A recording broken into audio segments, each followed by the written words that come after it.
Hi students, అందరికీ స్వాగతం. Welcome to LTX classes. నేను మీ ఎస్పి రాజన్ అలియాస్ ఎస్పిఆర్. ఈరోజు మనం 19th ఫిబ్రవరి యొక్క కంప్లీట్ హిందూ న్యూస్ అనాలిసిస్ అనేది చూడబోతున్నాం. అద్భుతమైన ఆర్టికల్స్తో, అద్భుతమైన క్లాస్తో మిమ్మల్ని నేను వెల్కమ్ చేస్తున్నాను. సో ఈరోజు మనం enormous amount of information with quality అనేది నేర్చుకుంటున్నాను. అలాగే మనం సబ్జెక్ట్లోకి వెళ్ళడానికి ముందు మన యొక్క LTX క్లాసెస్లో మనం అందించే అద్భుతమైన కోర్సెస్ గురించి తెలుసుకుందాం.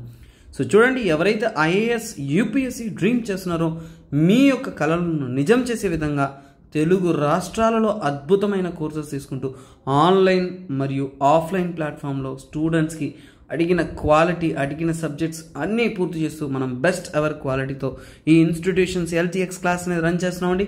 అలాంటి అద్భుతమైన ఇన్స్టిట్యూషన్లో మనం ఇక్కడ కరెంట్ అఫైర్స్ కోసం అందిస్తున్నాం. సో చాలామందికి కరెంట్ అఫైర్స్ ప్రిపేర్ అవ్వడం ఎలాగా, ఏం చేయాలని ఒక బ్రెయిన్ వాష్ అయిపోతుంది. అలా రోజు మనము కరెంట్ అఫైర్స్ అనేది కవర్ చేసుకుంటూ కంప్లీట్ కరెంట్ అఫైర్స్ కోసం మీకు 5,000 రూపీస్కి డైలీ MCQs ద్వారా మనం కరెంట్ అఫైర్స్ చూస్తాం. మీకు ప్రిలిమ్స్కి, మెయిన్స్కి యూస్ అయ్యే విధంగా ప్రాపర్గా డీటెయిల్గా అనేది మనం స్టడీ చేస్తాం. అలాగే మీకు లైఫ్ టైం వ్యాలిడిటీ కోర్స్ అండి మీకు. సో నేనే మీకు రెగ్యులర్గా డైలీ అనేది క్లాస్ అనేది తీసుకోవడం జరుగుతుంది. You can come and join. So మీకు ఫ్రీ డెమో క్లాసెస్ కూడా ఉంటుంది. సో మన క్లాసెస్ ఇక్కడ ఏదైతే చూస్తున్నారో సో ఇక్కడే అర్థమవుతుంది మనం ఏ విధంగా ఎలా డీటెయిల్గా అనేది ఒక సబ్జెక్ట్ నేర్పిస్తామనేది. అలాగే చూడండి, IAS ప్రిపేర్ అవ్వాలని కలగంటున్న స్టూడెంట్స్ అందరికీ కూడా UPSC ఇన్ఫినిటీ ఫిబ్రవరి నెలన సో అద్భుతమైన ఆఫర్తో మీ ముందుకు వస్తుందండి. 65,000 రూపీస్ కాస్ట్ చేసే కోర్స్ మీకు 48,000 రూపీస్కి అందిస్తూ ఉన్నాము. అలాగే లైఫ్ టైం వ్యాలిడిటీ మీరు మాత్రమే కాకుండా సో ఇలాంటి ఒక సో కాల్డ్ UPSC అనే ఒక డ్రీమ్తో, IAS అనే డ్రీమ్తో పరిగెడుతున్న ప్రతి ఒక్కరి కళకి కూడా బెస్ట్ వన్ స్టాప్ సొల్యూషన్ మన యొక్క UPSC ఇన్ఫినిటీ కోర్స్ అండి. So if you are interested you can join. అలాగే మీ ఫ్రెండ్స్ ఎవరైనా ఉన్నా కానీ వారికి మీరు చెప్పవచ్చు. Because this is a beautiful thing. So 10 మందికి ఎడ్యుకేషన్ అందిస్తున్నామంటే ఆ విషయాన్ని ప్రజల దాకా తీసుకెళ్లేది మీరేనండి. అలాగే చూసారు అంటే UPSC ఇన్ఫినిటీ ఆఫ్లైన్ బ్యాచ్ కూడా మనం అందిస్తున్నాం. సో ఆఫ్లైన్ అంటే క్లాస్ ఎన్విరాన్మెంట్లో వచ్చి క్లాస్లో కూర్చొని క్లాస్లో స్టాఫ్ చెప్పేసి వింటూ నోట్స్ రాసుకుంటూ నీట్గా రెగ్యులర్గా ప్రిపేర్ అవుతూ గైడెన్స్ పొందుతూ ఒక ప్రిపరేషన్ ప్లాట్ఫామ్ అనేది కావాలంటే మన యొక్క ఆఫ్లైన్ ఇన్స్టిట్యూషన్స్ అనేది వైజాగ్ మరియు హైదరాబాద్లో అనేది ఉన్నాయండి. సో మీరు వచ్చి సో క్లాసెస్ విని ఒక 3 days మీకు ఫ్రీ డెమో క్లాసెస్ మేమే ఇస్తామండి. సో మీరు రావచ్చు, క్లాసెస్ వినవచ్చును. సో తర్వాత మీరు స్టూడెంట్స్ రివ్యూ తీసుకోవచ్చు. సో అన్నీ నచ్చి మీకు తర్వాత మీరు కోర్స్ అనేది తీసుకోవచ్చు అండి. సో ఎందుకంటే ఇక్కడ మనం అందిస్తున్న క్వాలిటీ అనేది మీకు తెలియాలి. సో మేము చెప్తే కాదు, మీరు వచ్చి చూసి తర్వాత నచ్చితేనే మీరు సబ్జెక్ట్ అనేది పొందొచ్చండి. అలాగే చూడండి, తెలుగు రాష్ట్రాల్లో అద్భుతమైన సిలబస్తో, అద్భుతమైన కంటెంట్తో క్వాలిటీగా ఇస్తున్న one of the famous institution మందండి LTX క్లాసెస్. సో అలాగే మన ఇన్స్టిట్యూషన్ ద్వారా మనం ఏంటంటే ఇక్కడ చూశారు అంటే ఆప్షనల్స్ కూడా అందిస్తూ ఉన్నాం. 22,000 రూపీస్కే మనం ఆప్షనల్స్ అందిస్తున్నాం. PSIR, PABAD, sociology, anthropology, Telugu literature, ఇలా 5 ఆప్షనల్స్ అనేది స్టూడెంట్స్కి మనం అందిస్తూ ఉన్నాం. సో మీకు ఇంట్రెస్ట్ అయిన ఆప్షనల్ మీరు చూస్ చేసుకొని ప్రిపరేషన్ అనేది స్టార్ట్ చేయొచ్చు అన్న. అలాగే మీ సర్కిల్లో కానీ మీరు కానీ సో ఇప్పుడు IAS ఏం చదవాలి, ఎలా చదవాలి, NCERT ఎలా చదవాలి, ఇదే బ్రెయిన్ వాష్లో ఎక్కువ ఉన్నారు అంటే మీకు రైట్ స్టాప్ సొల్యూషన్ ఇదేనండి. సో NCERT ఫౌండేషన్ కోర్స్ అనేది మనం 10,000 రూపీస్కి కంప్లీట్గా అనేది అందిస్తూ ఉన్నాం. సో ఈ క్లాసెస్ ఏదైతే ఉంటుందో మన క్లాసెస్ హిందూ న్యూస్ అనాలిసిస్ అనేది మీరు రెగ్యులర్గా చూస్తూ ఉన్నారు అంటేనే మీకు మనం చెప్పే విషయాలు ఎంత అద్భుతంగా అనేది అర్థమవుతుందనేది తెలుస్తుంది. సో అలాగే మనం సబ్జెక్ట్ అనేది ఎంత డీటెయిల్గా, నీట్గా అనేది తీసుకెళ్తామనేది కూడా మీకు అర్థమవుతుంది. సో మీరు రిక్వెస్ట్ చేసిన దాని ప్రకారమే మనం స్టాండర్డ్ అనేది తీసుకెళ్తూ ఉంటామండి. 2021లో జరిగిన ఒక UPSC క్వశ్చన్ని నేను ఎవ్రీ క్లాస్లో క్లాస్ అయిన తర్వాత ఏదో ఒక క్వశ్చన్ మీకు అడగడం అనేది జరుగుతుంది. ఆ క్వశ్చన్కైనా ఆన్సర్స్ మీరు కమెంట్ సెక్షన్లో చేయాలండి. అలాగే స్టూడెంట్స్ రెగ్యులర్గా ఇది ఒక హ్యాబిట్గా పెట్టుకోండి. ప్రతిరోజు మీరు క్వశ్చన్ ప్రాక్టీస్ అనేది చేస్తూనే ఉండాలి. అలాగే చూడండి, సో వాటికైనా ఎక్స్ప్లెనేషన్ మీరు అడిగారు కాబట్టి నెక్స్ట్ డే క్లాస్లో నేను ఇంక్లూడ్ చేస్తాను అనుకున్నాను. సో ఇదేనండి. సో మొన్న అడిగిన క్వశ్చన్ ఇదేనండి. హెడ్జిహాగ్, మార్మోట్, ప్యాంగోలిన్ ఇలాంటివి 3 జీవులు నాన్న. So to reduce the chance of being captured by the predators, ఎవరైనా ఎనిమీ వచ్చి అటాక్ చేసి వాటిని పట్టుకోవాలని చూసుకుంటున్నప్పుడు which of the organisms rolls up or roll up or protects its they vulnerable parts. ఏం లేదన్నా, ఎవరైనా కానీ దాడి చేయడానికి ఎవరైనా కానీ ప్రెడేటర్ వచ్చారు అంటే అలాంటి సమయాన ఏం చేస్తుంది అంటే ఇట్ విల్ ప్రొటెక్ట్. ఎలాగా తను అలా రోల్ అవుతుంది, అలా రౌండ్గా ఫామ్. మీకు తెలుసా బండ పురుగు చూసారా? బండ పురుగు ఎలా అవుతుందన్న మీరు చూసుంటారు, చాలా వరకు వర్షాకాలంలో తిరుగుతూ ఉంటాయి. సో వాటిని మనం చూసామంటే అలా తాకగానే ఏమవుతుంది, అలా రౌండ్గా రోల్ అయిపోతుంది. ఎందుకు మరి రోల్ అవుతున్నాయి? It is to safeguard its తన యొక్క బాడీ సెన్సిటివ్ పార్ట్స్ని అవి సంరక్షించుకోవడానికి రోల్ ఆన్ అనేది అవుతుంది. అలా అవుతున్న జీవులు ఏమన్నారు. సో ఇప్పుడు చూడండి, మీకు ఇప్పుడు యూపీఎస్సీలో క్వశ్చన్ యొక్క స్టాండర్డ్ అర్థమవుతుందన్న. మీరు ఏదో మామూలుగా పైన చదువుకొని వెళ్ళిపోయి ఎగ్జామ్ రాసేయగలను అనుకుంటున్నారు అంటే ఖచ్చితంగా ఆలోచన పక్కన పెట్టండి. ఎందుకంటే ఈ క్వశ్చన్ అనేది నిలువెత్తు నిదర్శనం. సో ఇక్కడ చూస్తున్నారంటే ఏంటన్నా, సో ఒక జీవి గురించి తెలియడమే కాదు, అది అలా రోల్ అవుతుందా లేదా అనేది తెలిస్తేనే ఈ ఆన్సర్ చేయగలం. సో మీకు నేను కరెంట్ అఫైర్స్లో చెప్తున్నప్పుడు ప్యాంగలిన్ చెప్పాను, ప్యాంగలిన్ అనేది రోల్ అవుతుందని కూడా చెప్పాను.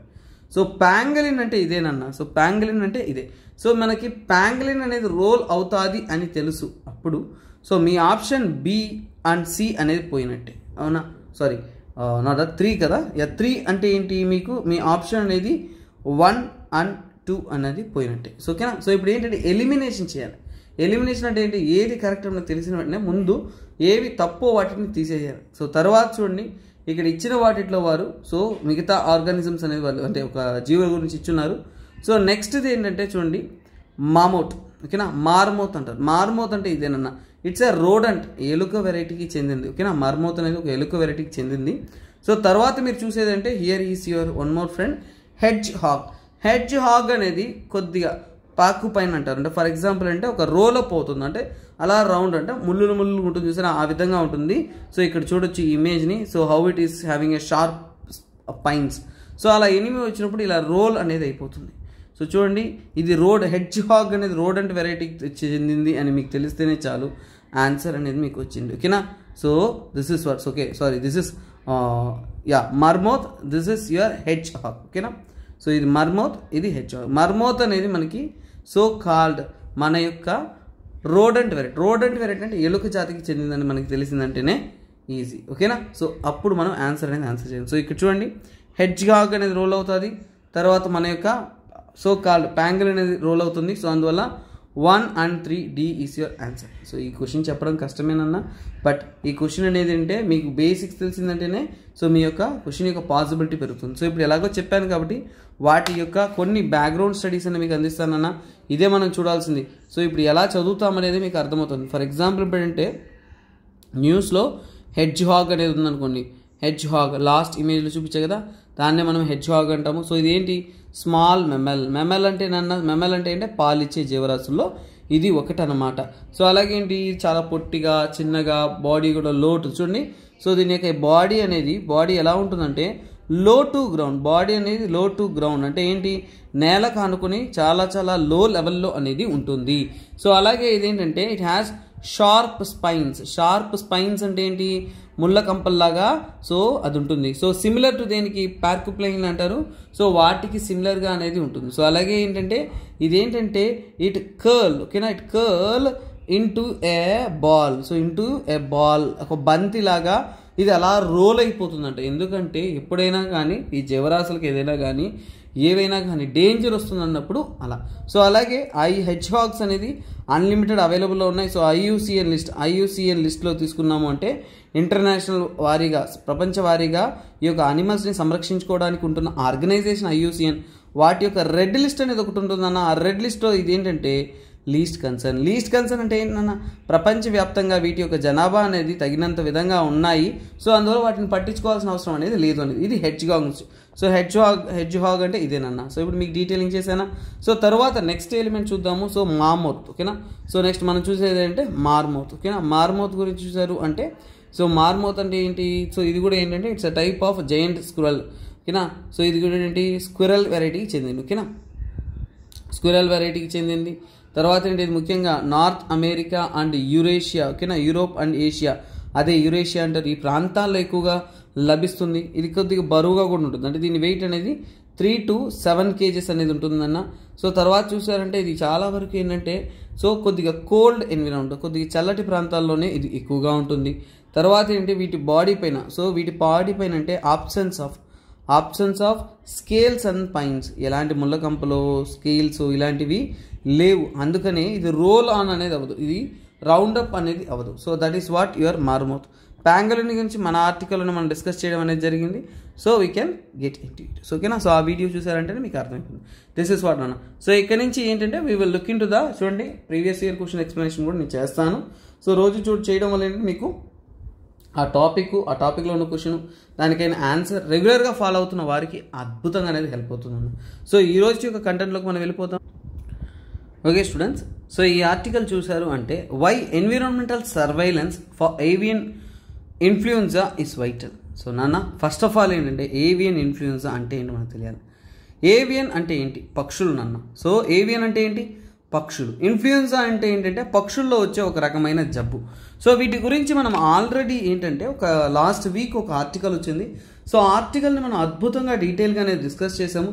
సో మీరు రెగ్యులర్గా ఫాలో అవుతున్నారంటే ఆ వీడియో కూడా లాస్ట్ వీక్ వెడ్నెస్డే అనుకుంటాను, ఆ వీడియో కూడా మీరు పోయి చెక్ చేయొచ్చు. మెయిన్స్ పర్స్పెక్టివ్లో అన్ని పర్స్పెక్టివ్లో చెప్పాము. సో అదేవిధంగా ఈరోజు కూడా same article, same detail, same explanation కాబట్టి కొద్దిగా క్విక్ రివ్యూ అనేది చూస్తాం. సో ఏంటంటే ఒకవేళ తెలియని వాళ్ళు ఉంటే, సో ఎందుకంటే మనం ఇప్పుడు రెగ్యులర్గా చూస్తూ ఉన్నారంటే రిపీటెడ్ ఆర్టికల్స్ మల్టిపుల్ టైమ్స్ చెప్పడం కన్నా కానీ కొత్త ఆర్టికల్స్కి స్కోప్ ఇస్తున్నప్పుడు ఏంటంటే మనకి ఒక రకంగా డీటెయిలింగ్ అనేది ఎక్కువగా ఉంటుంది. ఓకేనా. So most amount of topics అనేది యూపీఎస్సీలో మనం కవర్ చేయొచ్చు. సో ఫర్ ఎగ్జాంపుల్ రీసెంట్ టైంలో ఏంటంటే ఈ టాపిక్ ఎందుకు ఉందంటే చూడండి యూకేలో, ఓకేనా, యూకేలో ఏవియన్ ఇన్ఫ్లుయెన్జా అంటున్న పక్షులకు వస్తున్న ఈ యొక్క జబ్బు అనేది చాలా వరకు డేంజరస్గా అనేది స్ప్రెడ్ అవుతుంది. సో దీన్నే మనం ఏమంటే H5N1 అంటాం. సో H5N1 అంటాం. ముఖ్యంగా ఇది యూకేలో ఎక్కడంటే స్కాట్లాండ్ ప్రాంతంలో. సో అత్యధికమైన పక్షులు నివసిస్తున్న ప్రాంతం, అంటే అత్యధికమైన సీ బర్డ్స్ ముఖ్యంగా ఏంటంటే సో ఎక్కువగా ఈ ప్రాంతంలో ఏంటంటే సీ బర్డ్స్ అనేది ఎక్కువగా ఉంటాయి. స్కాట్లాండ్ ప్రాంతంలో ప్రపంచంలోనే చాలా వరకు ఎక్కువైన సో అత్యధికమైన సీ బర్డ్స్ ఉండే ప్రాంతం. కాకపోతే ఈ ప్రాంతంలో ఈ బర్డ్స్ అనేది ఎక్కువ అవడం వల్ల ఏంటి అంటే గత సమయాల్లో తీసుకున్నామంటే ఏంటంటే గత 2-3 సంవత్సరాలు తీసుకుంటే ఎక్కువ నెంబర్ ఆఫ్ బర్డ్స్ అనేది అక్కడ చనిపోతూ ఉన్నాయి. అలాగే చూసాము అంటే ఇవన్నీ కూడా ఏంటంటే మన ఇండియాలో కూడా చూసుకున్నామంటే పౌల్ట్రీ, ఓకేనా, మన ఇండియాలో ఉంటున్న పౌల్ట్రీ మనకు తెలుసు కదా, కోళ్ళ ఫారాలు ఇక్కడంతా కూడా కొన్నిసార్లు జబ్బులు వస్తే వేలాది కోళ్లను అలా చంపి అలా పూడ్చిపెడతారు. ఎందుకంటే ఇలాంటి ఏవియన్ ఇన్ఫ్లుయెన్జా వచ్చినప్పుడు వాటికి కల్లింగ్ ఒకటే ఒక సొల్యూషన్గా ఉంటుంది. సో మనం అరికట్టాలి. ఎందుకంటే మనం అరికట్టడానికి ఏంటంటే కల్లింగ్ అంటే ఏంటంటే ఆ జంతువులను చంపేయడమే మనము కల్లింగ్ అని అంటాం. కాకపోతే ఈ సమస్య అనేది ఇంకో రకంగా పోతుందన్న. ఎందుకంటే ఇలాంటి సమస్య వచ్చినప్పుడు పౌల్ట్రీ ఇలాంటి ఇండస్ట్రీ చాలా సఫర్ అవుతూ ఉంటుంది. ఇవన్నీ ఓకే. కాకపోతే రీసెంట్ పాస్ట్లో ఇంట్రామెమల్, సో ఇది పక్షులకు మాత్రమే వస్తున్న జబ్బు కాకుండా ఈ మధ్య కాలంలో ఇదే జబ్బు అనేది ఇంట్రామెమల్ ట్రాన్స్మిషన్ అనేది అవుతుందంటున్నారు. సో పక్షుల్లో ఒక రకంగా మనము అరికట్టగలుగుతున్నాము, కోళ్ళ ఫారాల్లో ఇంకా పక్షుల్లో వస్తుంటే అదొక రకం. కానీ ఈ మధ్య కాలంలో కొత్తగా ఏంటంటే ఫిబ్రవరి 2023 కాలం నాటికి మనం చూసాము అంటే ఇదే ఏవియన్ ఇన్ఫ్లుయెన్జా అనేది చూసాము అంటే సముద్రపులో ఉంటున్న జీవుల్లో ముఖ్యంగా సీ లయన్స్ అంటాం, ఓకేనా, సీ లయన్స్ అంటాం, సముద్ర జీవుల్లో, అలాగే డాల్ఫిన్స్లో కూడా చూడడం అనేది జరిగింది. సో ఇలా రిపోర్ట్ అవ్వడం అనేది one of the serious thing. అలాగే చూసారు అంటే ఇదే H5N1 ఇన్ఫ్లుయెన్జా వచ్చి కొన్ని జూలో ఉన్న జీవులు కూడా లయన్ ఇలాంటి మల్టిపుల్ అనిమల్స్ కూడా చావడం అనేది రిపోర్ట్ అయింది. సో ఇలా రిపోర్ట్ అవుతున్నప్పుడు ఏంటంటే ఇవి మెమల్స్ అంటే పాలిచ్చే జీవులు ఉన్నాయి కదా, వాటిలో హైలీ ఇన్ఫెక్షియస్ అంటారు.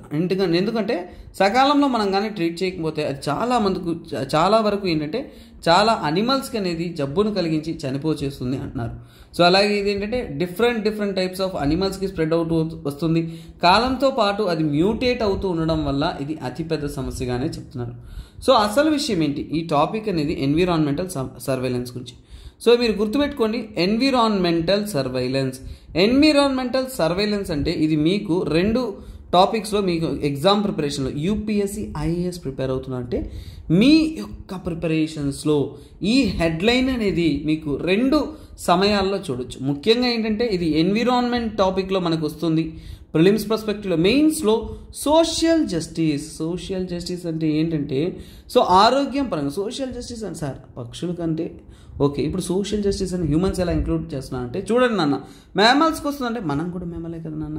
సో ఏంటి, సమాజంలో వీటిని మనం సర్వేలెన్స్ చేసి ప్రాపర్గా కానీ అరికట్టలేకపోయామంటే మనుషుల్లో స్ప్రెడ్ అవ్వడం స్టార్ట్ అయితే ఆల్రెడీ కోవిడ్ లాంటి కొత్త కొత్త జబ్బులతో ఎంతోమంది సఫర్ అయ్యాము.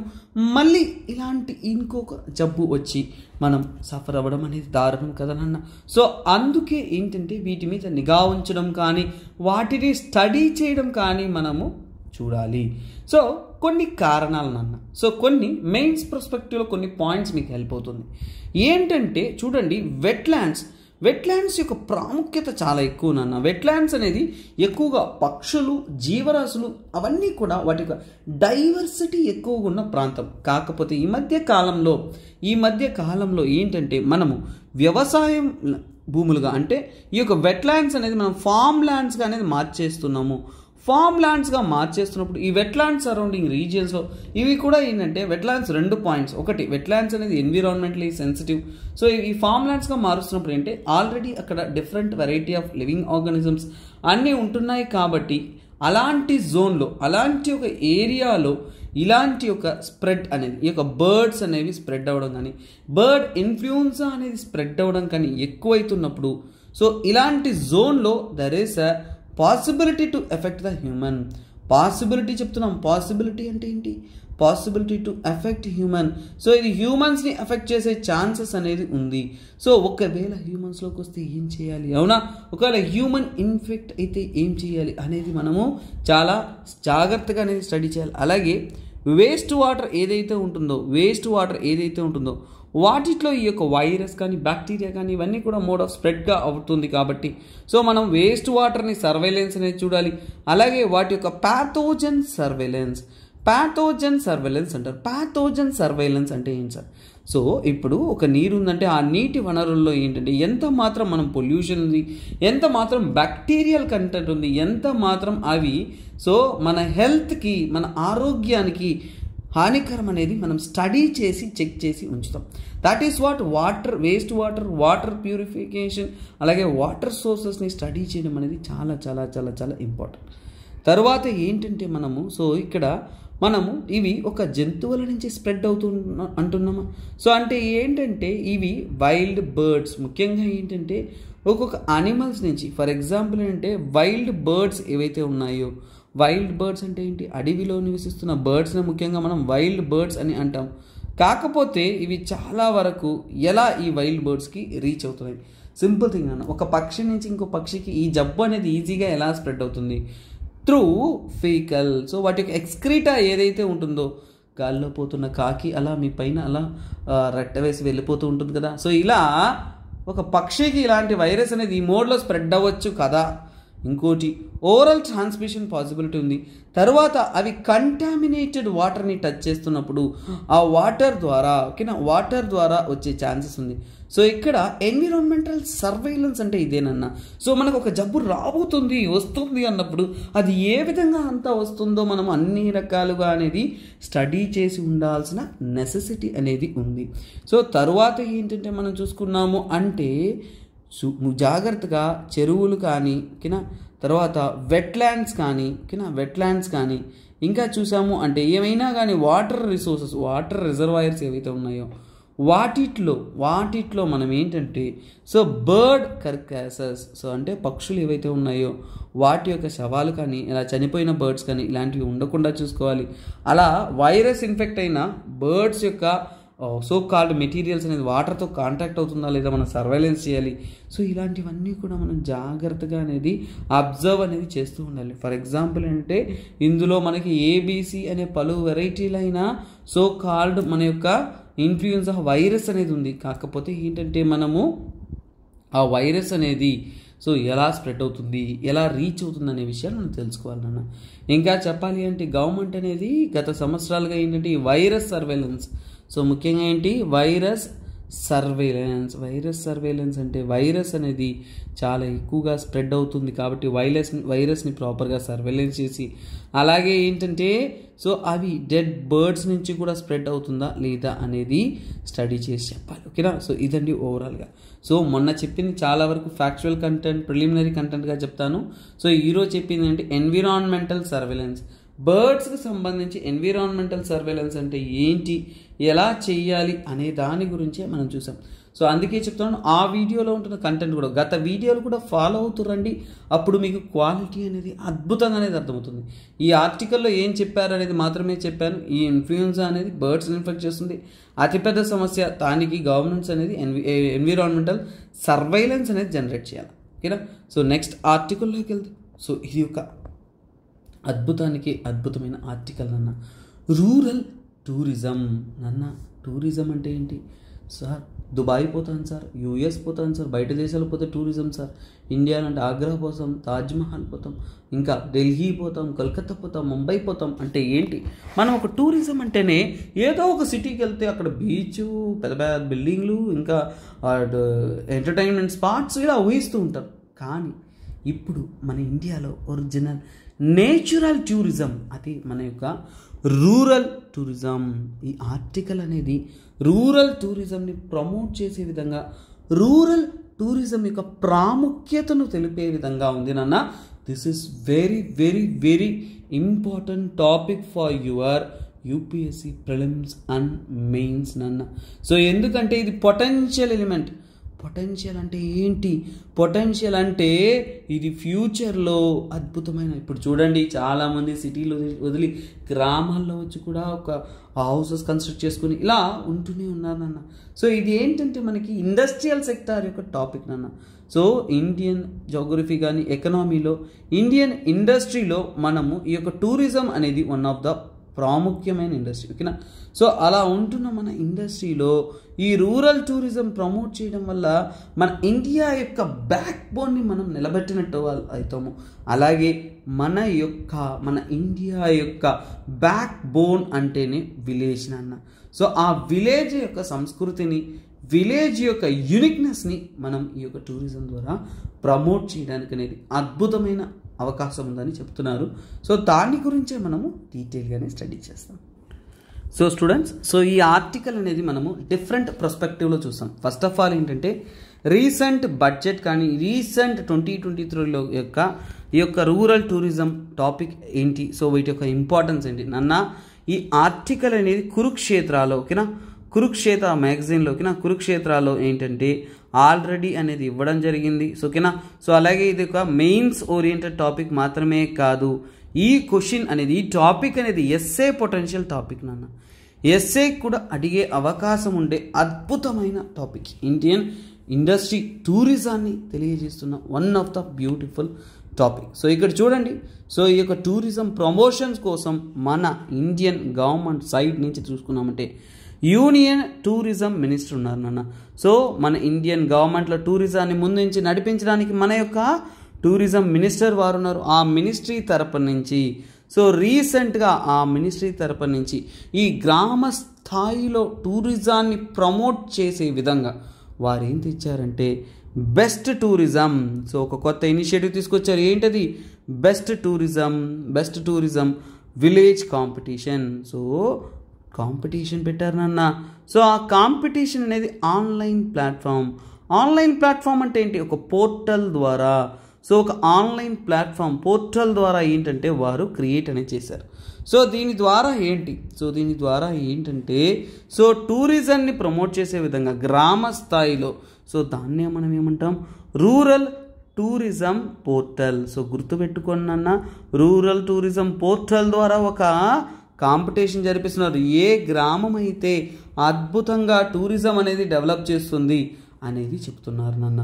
సో యాక్చువల్గా ఇది ఏంటంటే G20 సమ్మిట్ని మన ఇండియా ముందుంచి నడిపిస్తుంది కాబట్టి ఇండియా యొక్క G20 ప్రెసిడెన్సీని తెలుపుతున్నటువంటి విధంగా, అలాగే మన India at the rate of 75 అంటే 75 సంవత్సరాల స్వతంత్రం, ఆజాదీ కా అమృత్ మహోత్సవ్ యొక్క సెలబ్రేషన్స్లో భాగంగా మన గ్రామ స్థాయి యొక్క ప్రాముఖ్యతను మనం ప్రపంచ స్థాయికి తీసుకెళ్లే విధంగా ఉంటున్న ఒక సో కాల్డ్ కాంపిటీషనే ఈ యొక్క కాంపిటీషన్ అన్న.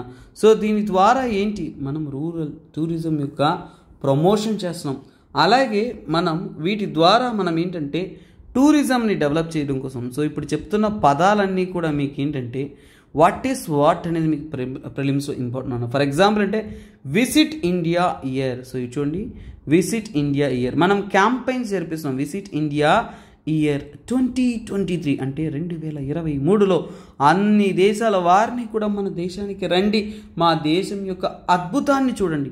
అలా అద్భుతాలు ఏమున్నాయి, మన దేశం యొక్క గ్రామ స్థాయిలో సస్టైనబుల్గా ఎలా ఉన్నాయి, రూరల్ టూరిజం గ్రామ స్థాయిలో ఉంటున్న టూరిజం ఎలా ఉంది అనే విషయాల్ని ప్రపంచ ఖ్యాతి చెందేలాగా మనము చేస్తూ ఉన్నాం నాన్న. So that is our mission mode project.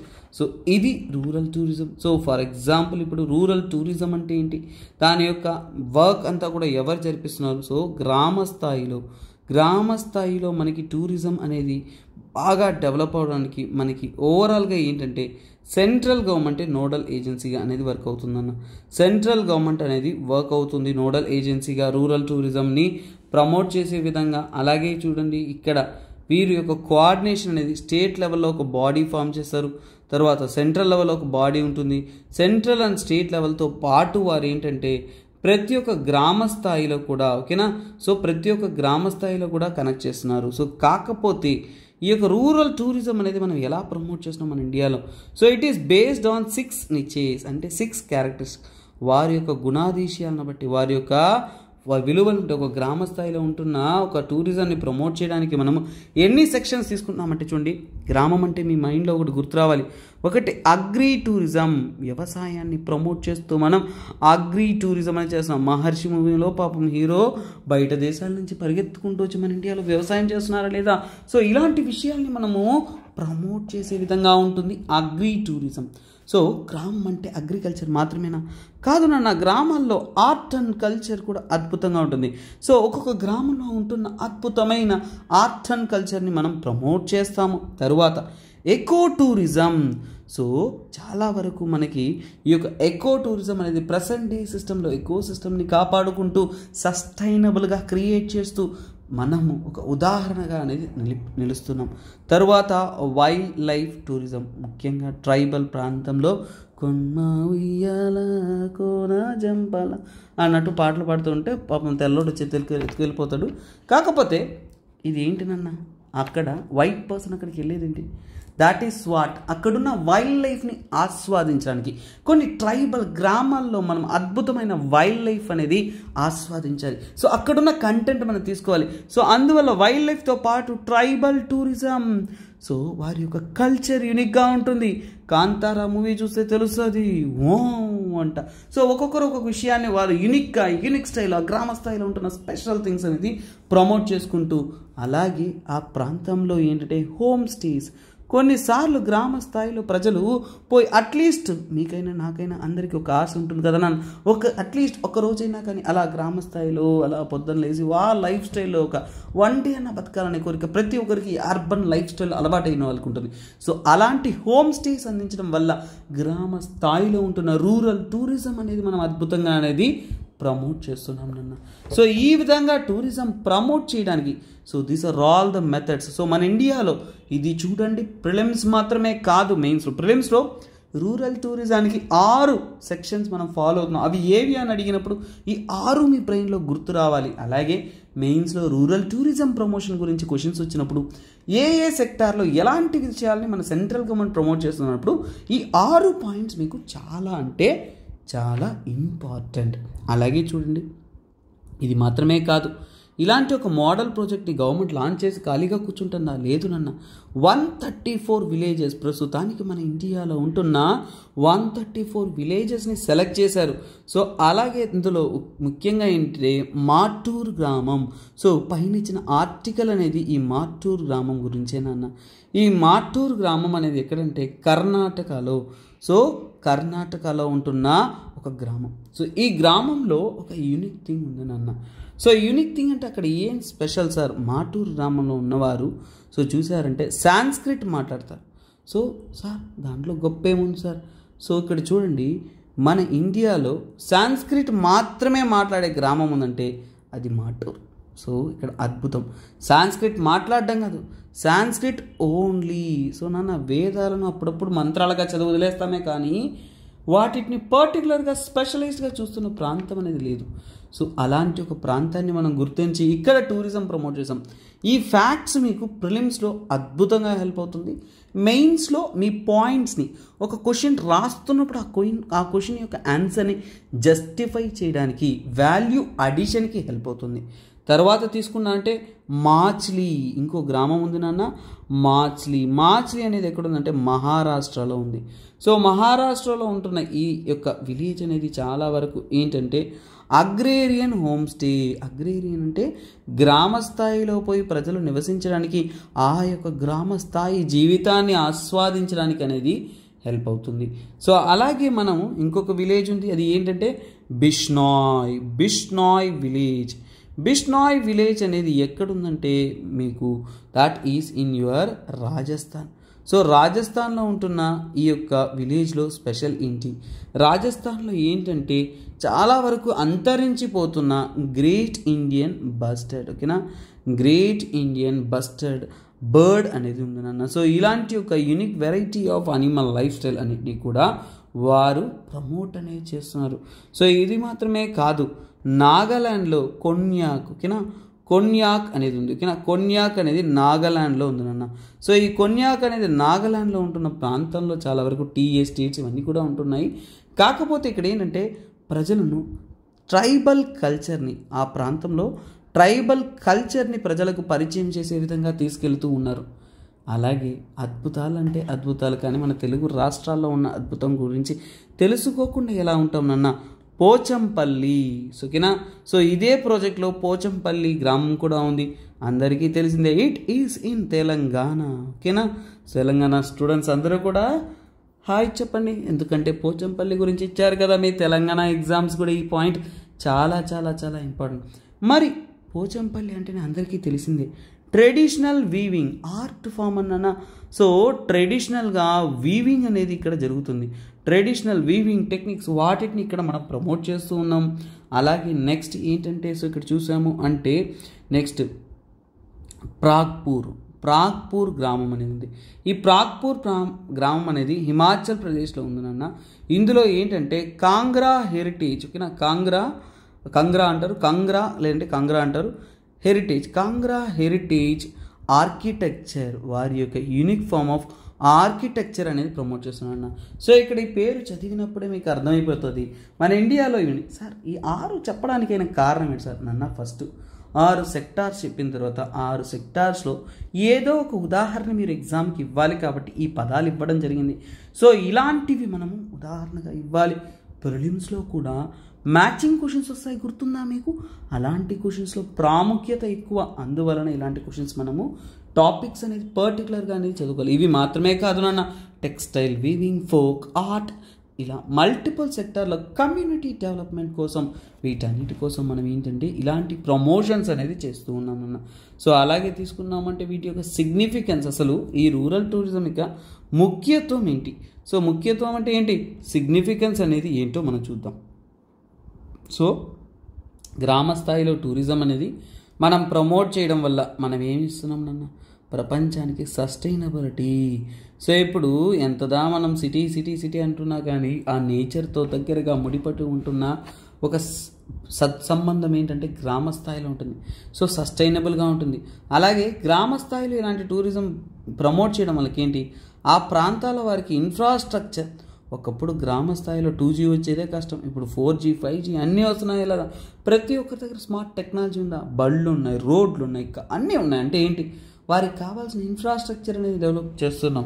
అలాగే ఏంటి, పబ్లిక్తోనే, అంటే ఏంటంటే ప్రైవేట్ పార్టిసిపేషన్ తగ్గించి గవర్నమెంట్ స్థాయిలోనే మనం ఇవన్నీ కూడా డెవలప్ చేస్తాం. అలాగే నాన్న ఒక్కొక్క ప్రాంతానికి లోకల్ రిసోర్సెస్ అనేది ఉంటుందన్న, అంటే ఒక్కొక్క ప్రాంతానికి ఒక స్పెషల్ ఉంటుంది.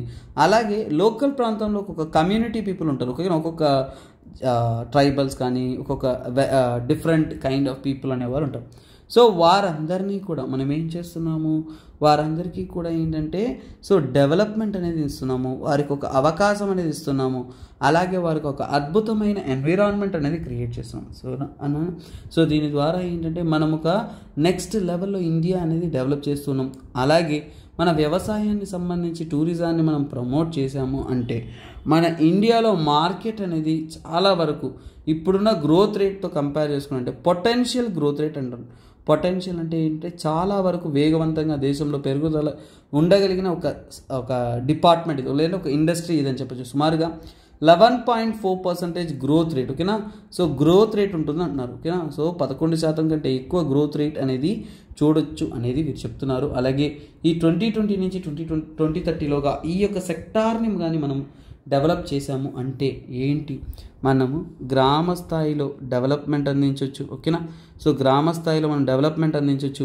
తర్వాత గ్రామ స్థాయిలో మనము రూరల్ లైఫ్ స్టైల్, వారి యొక్క జీవన విధానాన్ని మెరుగుపరచవచ్చు, జాబ్స్ క్రియేట్ చేయొచ్చు, అవునా కదా. వారికి కొత్తగా ఒక బిజినెస్ ఆపర్చునిటీ, టూరిజం అనేది ఒక అద్భుతమైన బిజినెస్ నాన్న. సో బిజినెస్ ఆపర్చునిటీస్ అనేది క్రియేట్ చేయొచ్చు. So this is the beauty of this scheme నాన్న. ఇది మాత్రమే కాదు, ఇలాంటి సెక్టార్ని డెవలప్ చేయడం కోసం గవర్నమెంట్ కూడా కొన్ని ఇనిషియేటివ్స్ ఇచ్చున్నారు. అందులో ఆర్గానిక్ ఫార్మింగ్. సో ఇప్పుడు ఆర్గానిక్ ఫార్మింగ్లో ఏంటంటే మీకు ఆర్గానిక్ ఫుడ్స్ కావాలంటే ఖచ్చితంగా ఏంటంటే సో ఎక్కువగా ఇన్వెస్ట్మెంట్ అనేది చేస్తాం కాబట్టి సో ఆర్గానిక్ ఫార్మింగ్ కోసం గవర్నమెంట్ అనేది పరంపరగత్, సో ఏంటది ఇది పరంపరగత్. సో ఆ స్కీమ్ ఏంటంటే పరంపరగత్ కృషి వికాస్ యోజన. సో కృషి వికాస్ యోజన. సో ఇలా మల్టిపుల్ స్కీమ్స్ అన్న. సో ఇంకా సపోర్టివ్ ఎలిమెంట్స్ లాగా మనం ఏంటంటే ఇంకో స్కీమ్ ఉంది, అది ఏంటంటే పర్టికులర్గా ఏంటంటే మనం గ్రామాలని విజిట్ చేసే విధంగా, అంటే స్వదేశీ గ్రామ్, ఓకేనా, స్వదేశీ గ్రామ్ దర్శన్ లాగా. సో ఇలాంటి మల్టిపుల్ స్కీమ్స్ అనేది గవర్నమెంట్ అనేది లాంచ్ చేస్తున్నారు. సో ఫ్యూచర్ టర్మ్స్లో కూడా తీసుకున్నామంటే మన ఇండియాలో, ఓకేనా, సో మన ఇండియాలో ఎక్కువగా ప్రమోట్ అవ్వగలిగిన ఒక సెక్టార్ ఇది కాబట్టి వీటి మీద మనం కాన్సన్ట్రేట్ చేయాలి. లిస్ట్ ఆఫ్ స్కీమ్స్ చెప్తాను, రూరల్ టూరిజం సంబంధించింది మీకు చాలా ఇంపార్టెంట్ ఏంటంటే సో గుర్తుపెట్టుకోండి, నేషనల్ టూరిజం ఒక జస్ట్ లిస్ట్ ఇస్తాను.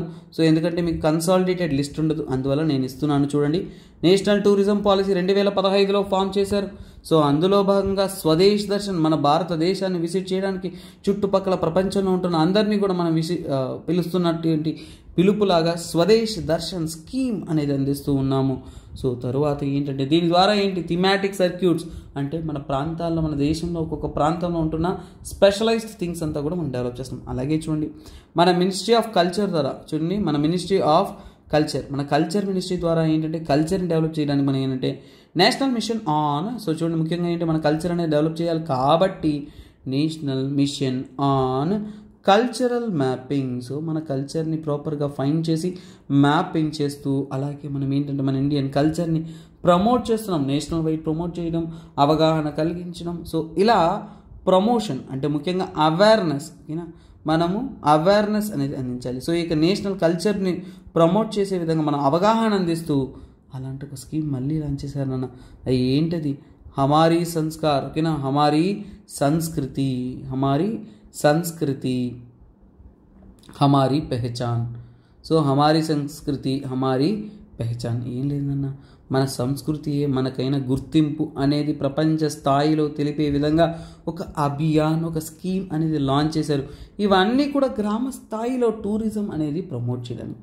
అలాగే గవర్నమెంట్ ఆఫ్ ఇండియా 2020లో తీసుకున్నారు అంటే ఇంకొకటి తీసుకొచ్చారు, దేకో అప్నా దేశ్, దేకో అప్నా దేశ్, ఇలాంటి స్కీమ్స్. సో దేకో అప్నా దేశ్ అంటే ఏంటి, మన భారతదేశంలో ఉంటున్న గొప్పతనాన్ని మనం చూపించడం, నలుమూలలకు మనం ప్రయాణించి మన యొక్క ఇండియా యొక్క గొప్పతనానికి ప్రజలకు తెలియచేయడం, ఓకేనా.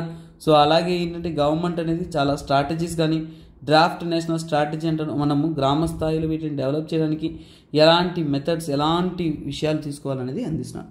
సో ఇప్పుడు మీరు చదివారు చూసారా ఫస్ట్ నుంచి, ఇది ఒక స్టేట్ ఆఫ్ స్టడీ నాన్న, ఒక prelims level, mains level, pros and cons, అలాగే పొటెన్షియాలిటీ తీసుకుంటూ చదువుకుంటూ వెళ్ళడం. మీ యొక్క ఎగ్జామ్ ప్రిపరేషన్ అనేది ఇలాగే ఉంటుందన్న. ఒక టాపిక్ అనేది మీరు ఎగ్జామ్లో ఎలా చదవాలి, ఎలా రాయాలి అనేది మన క్లాసెస్ వింటుంటేనే మీ బ్రెయిన్లోకి అలా అలా అలా అలా ఫీడ్ అయిపోతూ ఉంటుందన్న. సో చూడండి, దిస్ ఇస్ అ సండే, ఓకేనా. సండే సార్ వారం అంతా కష్టపడి చదివాను సార్, సండే నేను రెస్ట్ తీసుకుంటాను సార్. నో గైస్, ఇక్కడ మీరు గెలిచేంత వరకు మీకు ఆగేదనేది లేదు, ఓకేనా. మీరు ఎక్కడ ఆగాల్సిన అవసరం లేదు, వెయిట్ చేయాల్సిన అవసరం లేదు. ఎందుకంటే మీరు ప్రతి క్షణం ఆగుతున్న ప్రతి క్షణం మీ ముందు ఒకడు పరిగెడుతూనే ఉంటాడు. సో అందువలనే సో ఈ ప్రపంచం వేగంగా పోతుంది, అంతకంటే వేగంగా మీరు పోవాలి. So 1 day rest sir, 2 hours rest sir, I'm gonna sleep sir, there is no nothing guys. ఇక్కడ ఫైర్ బ్రాండ్లా వర్క్ చేస్తూ ఫైర్లా చదువుతూ ఉండాలి. సో ఇక్కడ చూడండి, నెక్స్ట్ ఇంకొక ఆర్టికల్లోకి వద్దాం. చూడండి, extra dose of polio. West Bengal government అంట అడిషనల్గా ఇంకొక డోసేజ్ అనేది పోలియో వ్యాక్సిన్కి ఇమ్యునైజేషన్ ప్రోగ్రాంలో యాడ్ చేశారు. ఇది ఆర్టికల్. సో ఇప్పుడు వాటికి సంబంధితమైన విషయాలు, అసలు పోలియో ఏంటి, ప్రపంచవ్యాప్తంగా పోలియో యొక్క పరిస్థితి ఏంటి అనేవి మనము చూస్తాం. సో అలాగే ఈ ఇమ్యునైజేషన్ ప్రోగ్రామ్ ఏంటి అనేది మనం చూస్తాం. సో చూడండి, సో ఇక్కడ గవర్నమెంట్ ద్వారా ఏంటంటే ఎక్స్ట్రాగా ఒక డోస్ ఇచ్చారు. ఆ డోస్ కూడా ఇంజెక్టబుల్ పోలియో. ఓకేనా, ఇంజెక్టబుల్. సో చూడండి, మనం ఓరల్ అంటారు, ఇంజెక్టబుల్ అంటారు. సో ఓరల్ అంటే నోరు తెరవ అని చెప్పి 3 చుక్కలు టపా టపా టపా అనేస్తారు. అలాగే ఇంజెక్టబుల్ అంటే మీరు అయ్యో కుర్రో ముర్రో ఏరు అని అరుస్తున్నా కానీ మిమ్మల్ని ఫ్యాన్ తిప్పి పెర్ర మీద సూది పొడుస్తారు. సో ఇది ఏంటిది, ఇంజెక్టబుల్ పోలియో.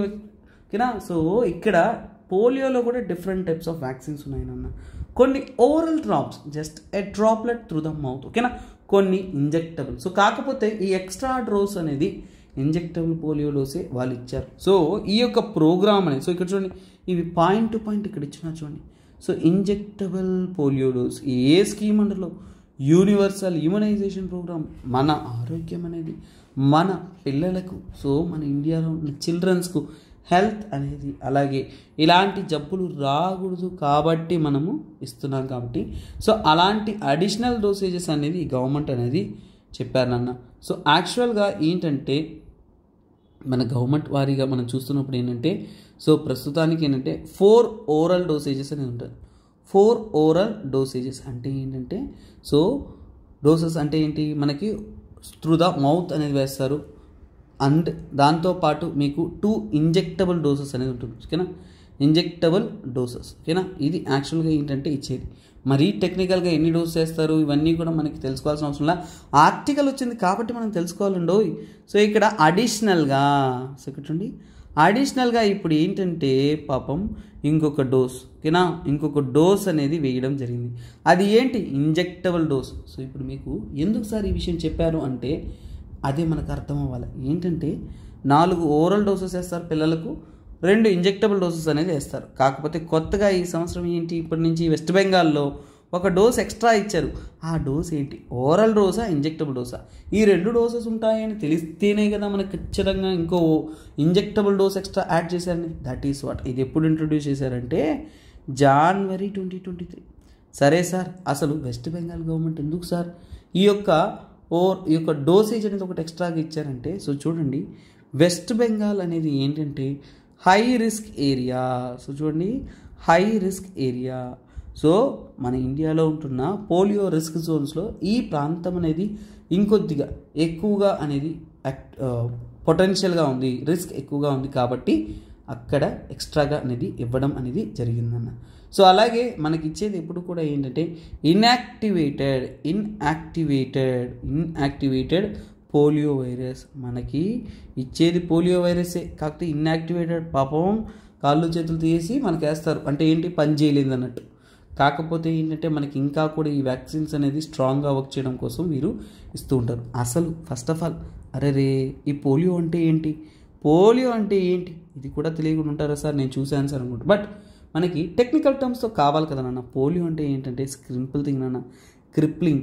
సో మన కాళ్ళు చేతులు వర్క్ చేయకుండా, అలాగే డిస్ఫంక్షన్ అయిపోవడం, ముఖ్యంగా వాటి యొక్క గ్రోత్ అనేది ఉండదు. సో ముఖ్యంగా ఏంటంటే దిస్ ఇస్ క్రిప్లింగ్ అనేది ఏంటి, బికాస్ ఆఫ్ వైరస్. సో ఏంటిది, వైరస్ వల్ల జరుగుతుంది. ముఖ్యంగా వైరస్ ఎక్కడ కాళ్ళ చేతిని ఇన్ఫెక్ట్ చేస్తుందా, మెయిన్గా మనం చెప్పాల్సిందంటే nervous system.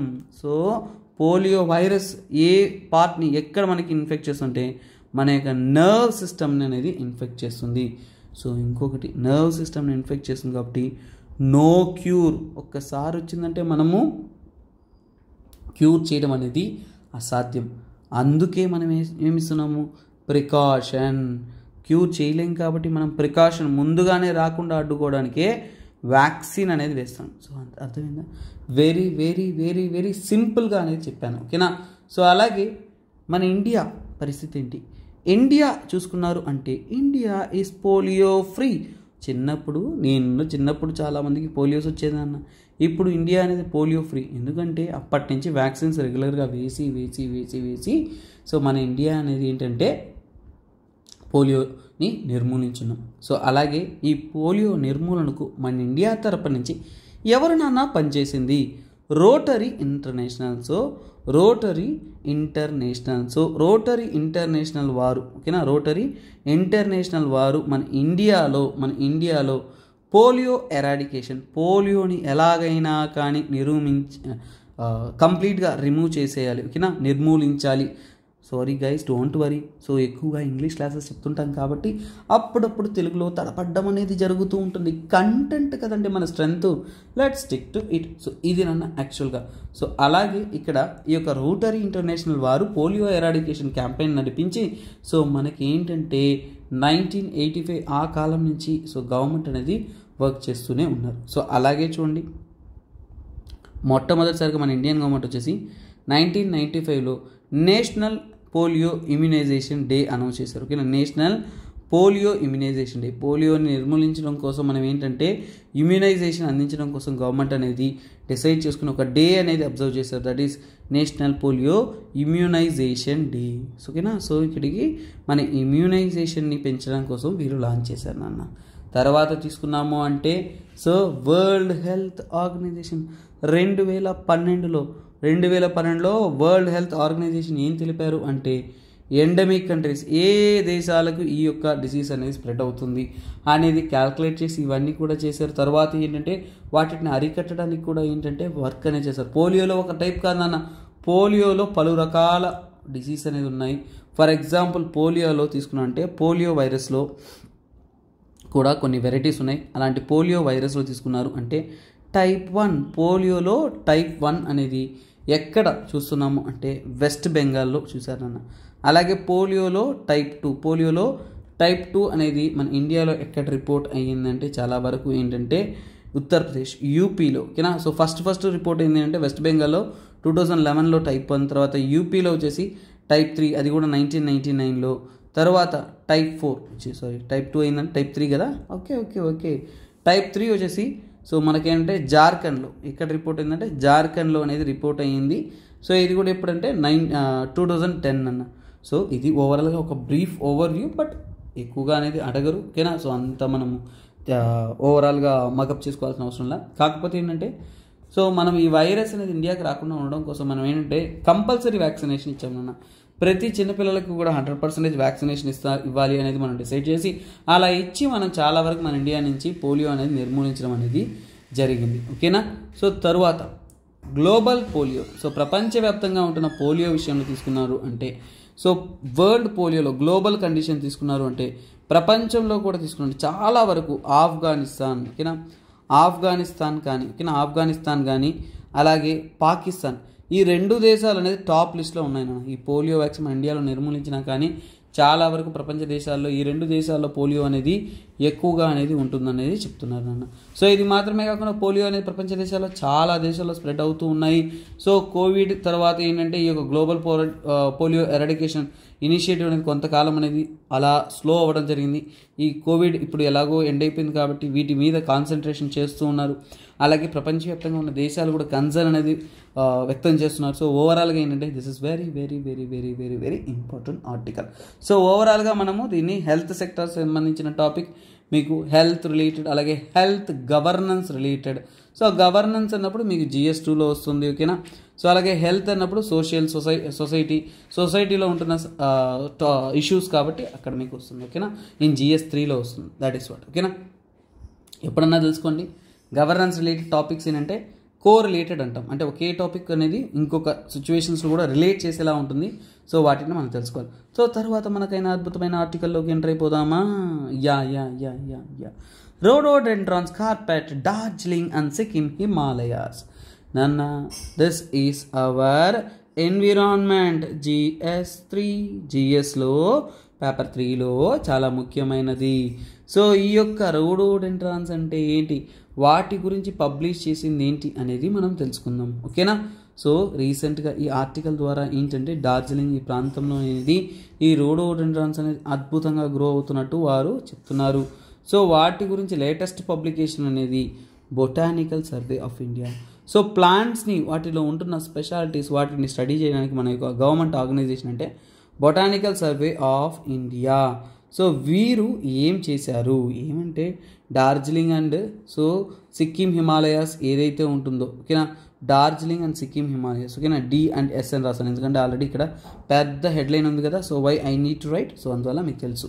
So Darjeeling and Sikkim హిమాలయాస్లో ఓకేనా, డార్జిలింగ్ అండ్ సిక్కిం హిమాలయాస్లో అంట ఎక్కువ వెరైటీస్ ఓకేనా, హిమాలయాస్లో చాలా వెరైటీస్ రోడోడెండ్రన్స్ అనేది ఉన్నాయి. సో సుమారుగా తీసుకున్నానంటే గ్రేటర్ దెన్ 1/3 చూడండి, greater than 1/3 in India. So మన భారతదేశంలో లభిస్తున్న రోడోడెండ్రాన్స్ అన్నీ కూడా తీసుకున్నాము అంటే ఓన్లీ ఓకేనా 1/3 కంటే ఎక్కువ శాతం అనేది మనకి డైరెక్ట్గా అనేది ఈ ప్రాంతంలోనే అవైలబుల్గా ఉందనేది వారు డాక్యుమెంటేషన్ అనేది చేసి చెప్తున్నారు నాన్న. సో ఇది సో ముఖ్యంగా ఈ రోడోడెండ్రాన్ అనేది ఒక అద్భుతమైన ఒక విషయం నాన్న. First of all sir rhododendron అన్నారు, అసలు ఈ రోడోడెండ్రాన్ ఏంటి సార్? ఈ పేరు కొత్తగా ఉంది, పరిచయం కొత్తగా ఉంది. సో కొద్దిగా పరిచయం చేసుకుంటే మేము కూడా తెలుసుకుందాం అనుకుంటున్నారా? ఖచ్చితంగా చెప్తానండి. రోడోడెండ్రాన్. సో ఎన్విరాన్మెంట్ క్లాసెస్ శ్రద్ధగా విన్నారు అంటే అందులో మన క్లాసెస్లో వీటి గురించి డీటెయిల్గానే చెప్తారు నాన్న ఓకేనా. సో అదే మనం చూస్తాము ఇప్పుడు. What is rhododendrons? ఓకే నాన్న, మనం అర్థం చేసుకునే దాంట్లోనే కంటెంట్ ఉంది. రోడోడెండ్రాన్స్ అందరికీ ఇప్పుడే February 14 గడిచింది, అవునా కదా? సో February 14 గడిస్తే లవర్స్ డే లేని అందరూ లవర్స్ డే అంటే దానికి ముందు రోజ్ డే అంటారు. రోజ్ అంటే ఒక ఫ్లవర్, లవర్స్ డే అంటే ఫ్లవర్. సో మనం ఫ్లవర్ అవుతామో లేదో కానీ ఫ్లవర్స్ అనేది మనకి లవ్కి ఒక రకమైన సింబల్. రోడోడెండ్రాన్ అంటే ఏంటి? It is a flowering plant నాన్న, అద్భుతమైన పూసే పువ్వులు, ఫ్లవరింగ్ ప్లాంట్స్. సో ముఖ్యంగా ఫ్లవరింగ్ ప్లాంట్స్, ష్రబ్స్ అంటే ఏంటి? చాలా ఎత్తైన చెట్లు కాదు కానీ కొద్దిగా మీడియంగా పూలు పూసే చెట్లు ఎలా ఉంటాయి నాన్న, కొద్దిగా పొదలుగా, కొద్దిగా షార్ట్గా.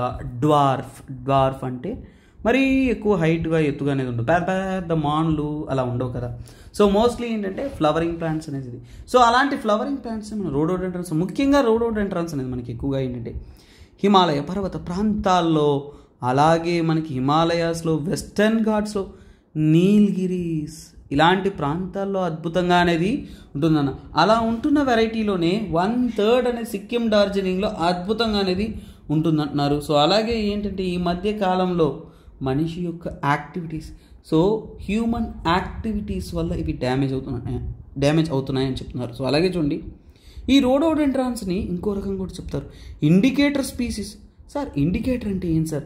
మనం బైక్లో పోతున్నప్పుడు ఇండికేటర్ ఎందుకు వేస్తాం నాన్న? ఇండికేటర్ స్పీసీస్ అంటున్నాను. ఇండికేటర్ ఎందుకు వేస్తున్నాం?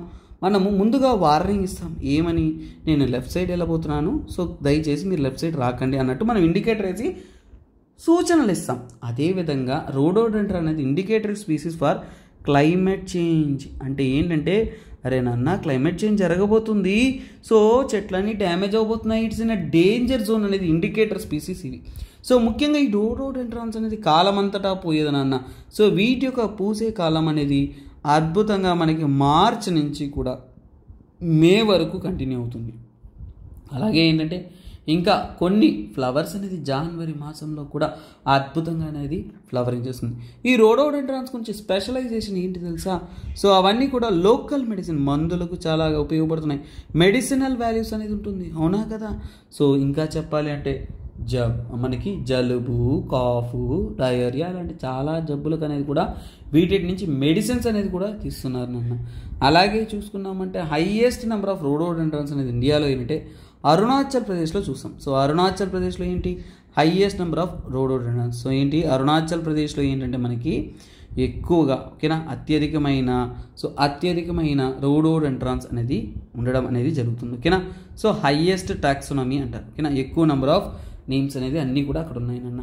సో అలాగే తీసుకున్నారంటే మనకి ఈ యొక్క రోడోడెండ్రాన్స్ అనేది పూస్తున్నాయి కాబట్టి వాటిని గుర్తిస్తూ మనం ఫెస్టివల్ ఆఫ్ ఫ్లవర్స్ ఏంటి ఒక పండగలా జరుపుకుంటాం నాన్న, ఒక ఫెస్టివల్ ఆఫ్ ఫ్లవర్స్. దానికి పేరు కూడా ఉంది మీకు, ఇది ప్రిలిమ్స్లో చాలా ఇంపార్టెంట్, ఫూల్ సంక్రాంతి. ఏంటది? ఫూల్ సంక్రాంతి. ఏ ప్రాంతంలో మనం ఫూల్ సంక్రాంతి సెలబ్రేట్ చేసుకుంటామంటే యూకే.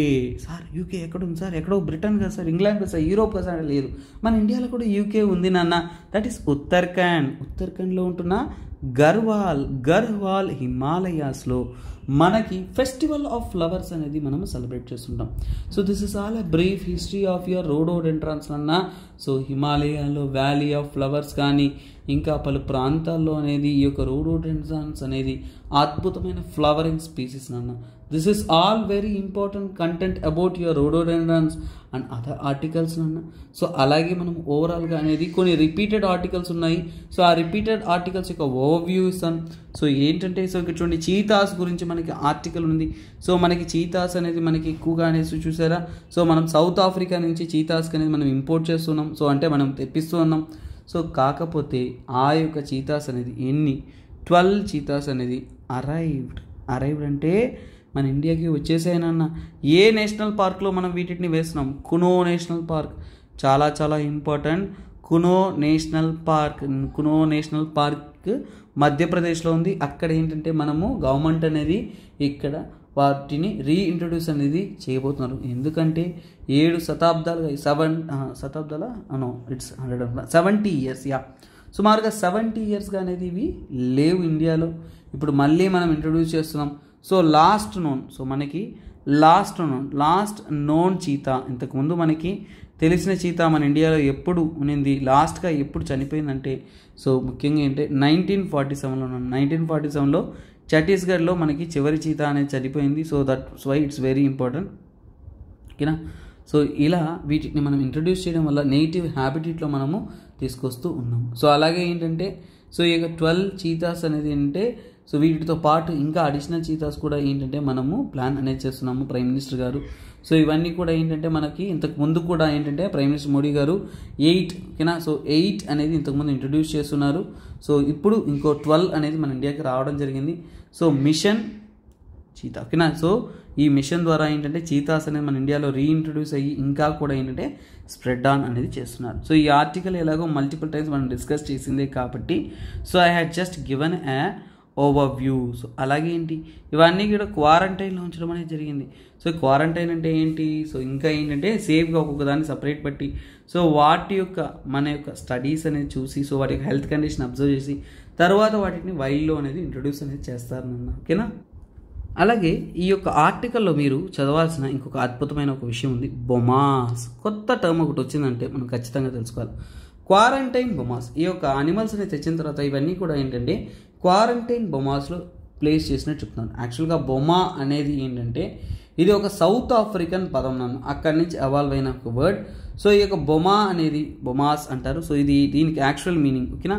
సో ఈ బొమాస్ యొక్క యాక్చువల్ మీనింగ్ ఏంటంటే ఇట్స్ లైక్ ఏ ప్లేస్ లాంటి ఓకేనా. బొమాస్ అనేది ఏంటంటే సో మనము ఈ యొక్క అనిమల్స్ ఏవైతే ఉన్నాయో అవన్నీ కూడా ఏంటంటే ఎంక్లోజ్డ్ అంటే ఏంటంటే సో బయట ప్రపంచానికి అంత కాంటాక్ట్ లేకుండా ఎంక్లోజ్డ్ ప్లాట్ఫామ్లో ఉంచి అలాగే ఏంటంటే థార్న్ బుషెస్ అంటే ఏంటంటే సో వాటి యొక్క నేచురల్ హ్యాబిటేట్స్ గ్రాస్ ల్యాండ్స్ ఏదైతే ఉంటుందో సో ఆ ఎన్విరాన్మెంట్లో ప్లేస్ చేసి అలాగే ఏంటంటే స్టీల్ ఫెన్సింగ్ ఓకేనా చుట్టూ ఏంటి స్టీల్ ఫెన్సింగ్ అనేది వేసి ఓకేనా.